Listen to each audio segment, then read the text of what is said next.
అన్నయ్య birthday August 22. అన్నయ్య birthday సందర్భంగా కోకాపేటలో ఖాళీ స్థలంలో పాతాము. ఇది కదంబ వాసిని చెట్టు పేరు. చాలా లష్ గ్రీన్ తో ఉంటాయి ఆకులు. చాలా పెద్ద చెట్టు అవుతుంది, విపరీతం నీడ వస్తుంది. ఎండాకాలంలో అయితే చెట్టు కింద ఉండే షేడ్ కి, చెట్టు కింద బయట ఎండకి దాదాపు ఒక 10-15 డిగ్రీలు రేడియేషన్ తగ్గుతుంది. ఇది చెట్టుకి టెన్నిస్ బాల్ లాంటి పూలు పూస్తాయి. అన్నయ్య బర్త్డే సందర్భంగా ఈ చెట్టుని నాటుతున్నాం. ఎవరైనా సరే ఈ సంబంధించినటువంటి వ్యక్తులు, మీరు ఇష్టపడే వ్యక్తులు, మీరు గౌరవించే వ్యక్తుల పేరు మీద వాళ్ళ బర్త్డేకి చెట్లు నాటండి. టోటల్ గా మా ఇంట్లో అన్నయ్య గారు, పవన్ కళ్యాణ్ గారు, చరణ్ బాబు, వరుణ్, తేజు, వైష్ణవ్, నిహారిక వీళ్ళందరి పేరు మీద ఇంచుమించు నేనైతే 120 చెట్లు పైన నాటి పెంచుతున్నాను. కడియం నుంచి తెప్పించాం. శివ అని మాకు బాగా తెలిసిన వ్యక్తి అయినా నర్సరీ అయింది. 1.5 year 2 years పెరిగిన చెట్టు ఇది. సో నేచర్ నుంచి మనం చాలా తీసుకున్నాం. తిరిగి ఎంతో కొంత నేచర్కి ఇవ్వాలి.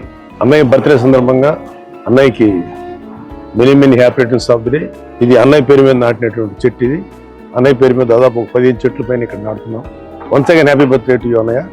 Bless you.